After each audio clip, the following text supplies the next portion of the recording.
इसको आसानी से ऐसे समझो कि 100 रोटियां हैं,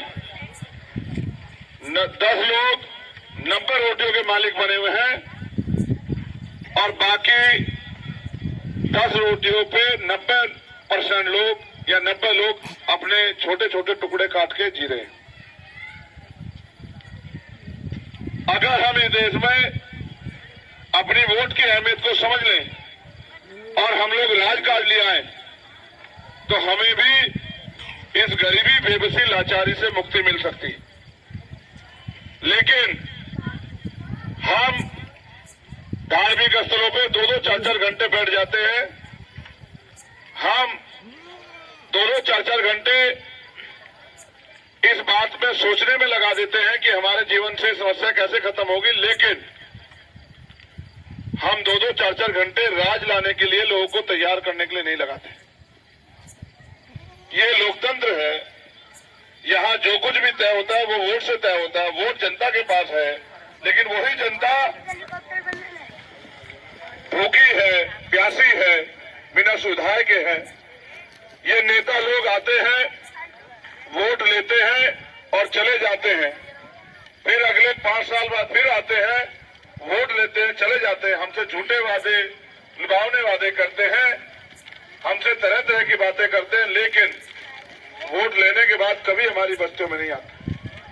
हम भी खुश होकर उनको वोट दे देते हैं कि भाई ये हमारी जिंदगी बदलेंगे। जिसने आपकी समस्या नहीं देखी, जिसने आपकी गरीबी नहीं देखी, जिसने आपकी गलियां नहीं देखी, आपके घर नहीं देखे, उनको क्या एहसास है आप कैसी जिंदगी में जीते।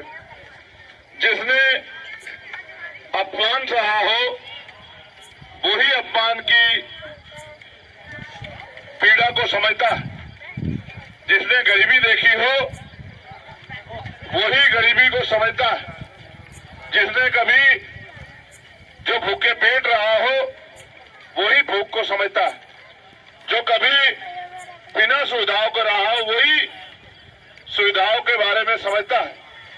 जिसने सुख सुविधा ना देखी हो, वही सुख सुविधाओं की कमी को समझता है। आज हम इस देश में मेहनत मजदूरी करके 2 टाइम की रोटी जुटा लेते हैं, लेकिन ये भी कड़वा सच है कि आजादी के 75 साल बाद भी आज भी हम अपने मकानों पे प्लास्टर नहीं करा पाए। मैं आपकी बस्ती में आज आया हूं और आपके सरों के आधार पर बता सकता हूं कि इस बस्ती में हमारे 150, पौने 200 घर हैं। आप ये महसूस करो, उन 200 घरों का सुबह सर्वे कराना तो आपको ये पता लगेगा कि 60, 70, 80 घर ऐसे जिन पे प्लास्टर नहीं होगा। 100 इन घरों में से 90% घर ऐसे होंगे जिनके लोग मेहनत मजदूरी करते होंगे। और मैं गारंटी देके कहता हूं, इस देश में जानवर भी साफ पानी पीता है, लेकिन आपके घरों में 10% लोगों के घरों में भी आरओ नहीं लगेंगे, साफ पानी के पीने की मशीन नहीं लगी होगी। बताओ कितने लोगों के घरों में लगी है? हाथ उठा के दिखा जितने लोग घरों में लगी है। जितनों के में लगी है वो उठा लो। इसका मतलब आपको चुप हो जाओ, आपस में मत बोलो। अगर आपस में बोलने से समस्या हल होती तो आपको चंद की जरूरत ही नहीं पड़ती। आपस में तो आप रोज बोलते हो, रोज दुख तकलीफ करते हो, रोते परेशान होते हो, लेकिन इससे समस्या हल नहीं होती। समस्या हल करने के लिए जिस तरह से अगर आप अच्छी सब्जी बनानी चाहते हो तो उसमें बराबर मात्रा में नमक, मिर्च, प्याज, लहसुन और तमाम तरह की जरूरत के सामान गिरने पड़ेंगे। उसी तरह अगर आप सुख सुविधा चाहते हो तो उसके लिए भी आपको कुछ न कुछ प्रयास करने पड़ेंगे। कोई भी चीज एक दिन में नहीं बनती और एक दिन में नहीं खत्म होती। मैं तो समाज को लेकर इस बात में भी चिंता में हूं कि आज हमारा पढ़ा लिखा नौजवान मेहनत करने की जगह पढ़ने के बजाय नशे की तरफ ज्यादा भागता है। उसको दुश्मन शराब पिलाता है अपनी जेब से, और जब वो शराब पीना सीख जाता है तो उससे अपना हाथ खींच लेता है।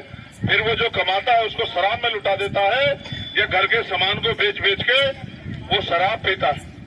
ये मैं चारों तरफ देखता हूं कि जिस समाज में गरीबी बेबसी है, उस समाज के बेटे को आगे बढ़ने की जगह, मां के आंसू पूछने की बजाय, बहन के सम्मान की रक्षा की बजाय, अपने घर परिवार में सुख सुविधा लाने की बजाय,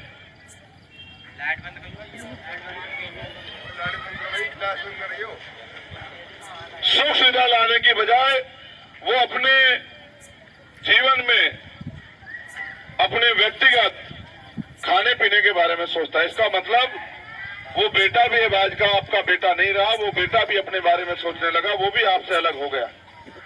अगर वो वास्तविकता में बेटे के कर्तव्य अदा करता तो अपनी मां के बारे में पहले सोचता, अपनी बहन के बारे में पहले सोचता, अपने पिता के बारे में पहले सोचता, अपने बच्चों के बारे में पहले सोचता, फिर अपने बारे में सोचता। वो 400 रुपए कमाता है, 200 की शराब पियाता है। इसका मतलब वो अपने जीवन को आराम से जीना चाहता है।